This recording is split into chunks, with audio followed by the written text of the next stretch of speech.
I think it has less to do with the airports and all of those travel partners that we have, and more to do with the states that we live in. I'm in upstate New York, and we have some of the most restrictive guidelines on traveling across state lines of anybody in the country. I basically can travel every 3 weeks. I have to quarantine for 14 days every time I come back home. So that gets interesting with contact tracing and constant text messages and calls, but well worth it. I still think we have to be present in the work that we do. And the Institute for Philanthropic Excellence serves all kinds of nonprofits across the country. And I still like to be there when I can. So when I leave the state, I cram in as much as I can into those 6 or 7 days and try to visit with at least three of our project partners. Um, I feel very safe as far as the travel goes. I'm a Delta, Marriott, Enterprise car guy, and all three of those travel partners have been very responsible. And I've been doing this for months now and have not been sick with anything, let alone the virus. So I like to joke that with I'm coming up on 2 million miles of air travel in my career. You're going to be like that George Clooney movie, right? I think he was at 7 million. I have no aspiration to get to George Clooney's number, but Yeah. I think I'm immune to everything at this point. I've been so public in that regard. I don't know if there's anything left to get me. I will tell you though, I just took on a new project. I always like to leave with promising, what something to be thankful for. I'm now working with an organization that just formed a nonprofit. It's actually a for-profit company that is a scientific research group that just came up with a biochemical compound that um, can be baked into all kinds of surfaces, textiles, formica tops, flooring, doorknobs. And when that compound is put into the molecular base of the surface, it makes them totally resistant to germs and bacteria. It kills them on contact. So it will be transformational in the world. So they've created a nonprofit because of the humanitarian aspects, and they need to do a little bit more research and development and some clinical trials. We're going to try to raise upwards of $20 million to take this thing to market and take it to the worldwide market. So it's talk about a wonderful opportunity to be a part of something special. That was my Thanksgiving treat this year. We just started a couple of weeks ago, and it's going to be really incredible to be a part of something like that. Yeah. Congratulations. Or muzzle Yeah. toss. Hey, let me say, I love trivia and I love sports and history. And I love this trivia question that if you all, we're 4 states tomorrow and Zooming our Thanksgiving. This is the trivia question I've come up with. Uh, which colleges, okay, and there are something like 14,000 in the country, have produced both a U.S. president and a winning Super Bowl quarterback? Which college has produced both? There are 5 of them actually, okay? Both a president of the United States, okay? I think we got 2 at the moment. And, whoops, what did I didn't say that? And a winning Super Bowl quarterback. Yeah. It just became 5, so you should. Oh, there we go. I respect Well, you that's so one. Let's much. see if they know the colleges. They might not know the college. Okay, What college is so we'll bright make now that. that We'll is make all- it easy. With the fit, it was 4 forever. And why I like asking this question, Marv, all the Google points to 4. So I'm saying this is still, how everybody Googles when you try a trivia. Yeah. They haven't, the 5th one, it's kind of amazing. There are 2 Joes, Joe Biden and Joe Flacco. So that's right. the 5th Hey, combination. Jim, can you get your slides back on the screen? Let's see. Yeah. Okay. Give me a second. I have too many. So I was telling a great story, and it's like this. Are those Yeah, slides? there it is. Thank you. So for Okay. those of us who don't follow sports, although I used to write about sports, Okay. So what happened? but does Howard even have a football team? No, it doesn't have a team. It doesn't have a president. I So think they do. maybe I don't know the easier part. Okay. Anybody want to take some guesses? It's an interesting mix. 5 colleges, and it's amazing. by far, the University of Delaware is the smallest because it just joined the list with Joe Biden and Joe Flacco. Actually, Jim, I'm not sure it's the smallest. I think the two Bens went to a smaller. Oh, geez. Okay, anybody want to think? And that sort of gave away. I put it a in the little- chat, whatever my guess was, but I have no idea. It was a WAG. Yeah. I think Yeah. it's Delaware is the smallest, not the university. So I Christina, thought he was asking what 5 universities to take a guess at the 5 universities. Okay, let's Christina, go. Christina chose USC, Yale, Harvard, Princeton, Delaware, and UMass. Those are good guesses. Being from Boston, I love them. But Yeah. the answers are, okay, Annapolis. Who would be Annapolis? Okay, so Navy. All right. That's Jimmy Carter and Roger Staubach. Okay. The two Bens, this is a very obscure and kind of unbelievable. Miami of Ohio counted President Benjamin Harrison, and a guy that's quarterbacking far too good for my taste lately is Ben Roethlisberger of the Pittsburgh Steelers. Yeah. Okay. And we have two more. The University of Michigan, which has the most cumulative because of over a preponderance of one of these quarterbacks. I sort of gave it away there. The University of Michigan would be Tom Brady, who has won 6 Super Bowls, and President Gerald Ford, who, by the way, was an All-American football player. You won. Yep. And the fifth one is Stanford, that combines Herbert Hoover, who had one good term, but and then a couple of quarterbacks, John Elway and Jim Plunkett. So use that question with your holiday gatherings. Do we still have, where do we have Joel Batalski? There, yeah. Joel, are you here? I'm here. When you were on the phone, I want to know, was that President-elect Biden? And if so, what were you being offered? You got me. I don't know the question. Joel, what are you, by the way, and I spoke with Steve and our good friend in Boston. He's going to do this in February and says hello. Joel, Yes. I can barely see you. Okay, there, now I can see you. What would you like to give thanks for? I'm giving thanks for life itself. We're very thankful we're still alive. I'm 80 years old. Hey, And every day is a miracle. Every day you get up, it's a miracle. We have food, we have housing over our heads, we have good friends, good neighbors. What are we complaining about? We have no complaints. God bless America. Well, that's an upbeat note. We wanted that. That's going to be tough. And let's see. John, do we have any other folks?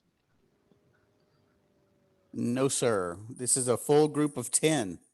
Oh, well, let me see here. So let's talk about the upcoming schedule. Harvey Najum, by the way, Deborah, Harvey will be our guest next Wednesday. And Jasmine and Charlotte Ann were the first people on the program. So guess who's going to be callers number 1 and 2 to Harvey? And we have, by the way, Marv has won the award. He is between the live workshops and the webinar and being in Clifton Park, New York. He's actually presented with Eskin fundraising training 5 times. That's a high five. Yeah.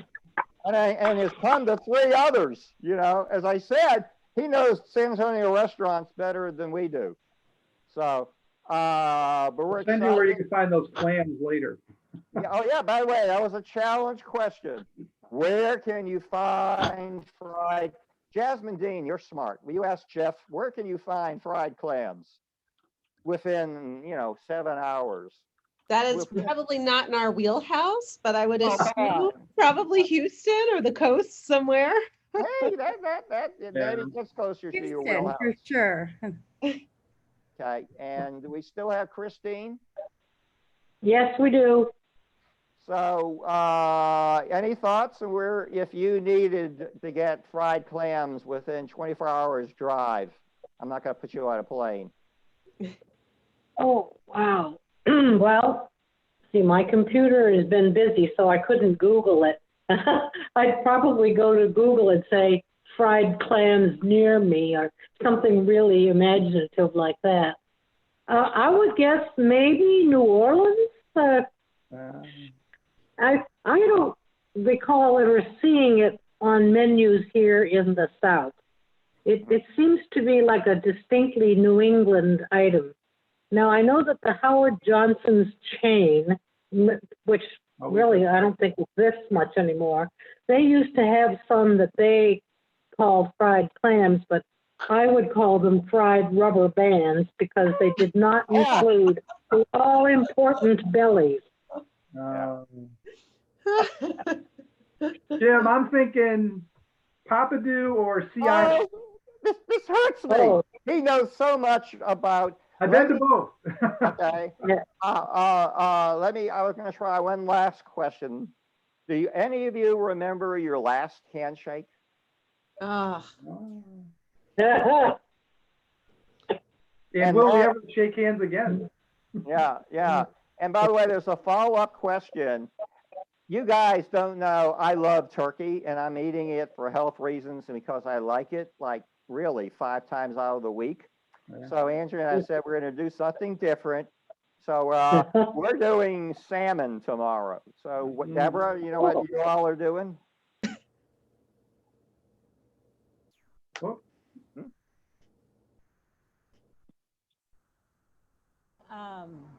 Oh, now I got you. I'm gonna be eating, we're all gonna be eating from our own homes. I mean, but what are you going to be On eating? Zoom. Still got it. You have to be eating something. Yes, and when I went to the grocery store, there was no turkey available. Wow. So I have a recipe, a pork and pepper recipe that I've been wanting to try. So that's what I'm gonna do for myself. Pork and peppers. Charlotte Ann, what will you all be eating tomorrow? Scallops. Really? I had gotten them I'd frozen them a while back. I got them at a deal and I was going to have them for my birthday last Monday, but other events transpired that we couldn't do it. So we're having it tomorrow. Oh, well, that's And then, and then a tip for those in San Antonio who care. If you go into Central Market really early on Friday morning, not only is the store empty enough that it's safe, but you can get turkey at an extraordinarily inexpensive price. Just, I'm gonna miss that. just saying. I'm a turkey breast guy. Anyway, Right, turkey breast. That's what I'm yeah. talking. Christina, what are y'all going to be eating in your home? I honestly don't know. I am just told to show up and bring the wine. Not the best holiday.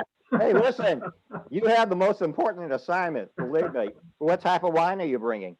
I'll bring a mix of reds and one yay. Yeah. So yeah. Wow.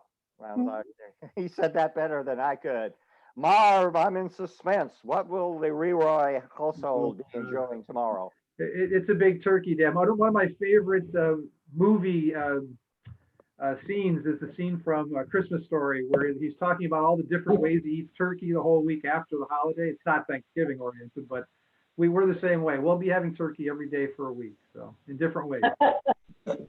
I've had turkey every day for a week. I just, I think as far as comparing protein and fat grams, turkey gives you some of that best. Hey, Joel, we need your help. Joel?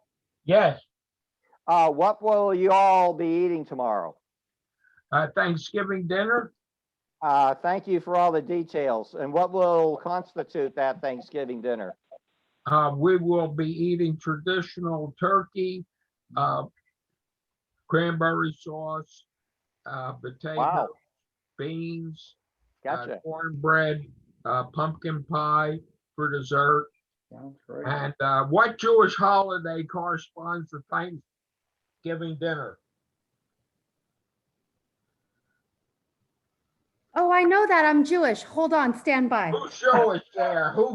What Jewish holiday? I'm Jewish. What Jewish holiday? I do we think, what are we in right now? I was Turkey hot. Turkey Hanukkah hot. stuff. You know, once we've already had a Hanukkah Okay, and Christmas. Thanksgiving on the same day. Hanukkah's coming up. you know, Hanukkah's coming up on December the 10th, his first night. I know that. What are we in right now? Are we in a holiday right well, now? Don't it's- let my I believe- rabbi see me. Yeah, yeah. And Joe, tell me, who's preparing? Is it Ann or you? Who's preparing the turkey, and what's your secret? I'm preparing the turkey.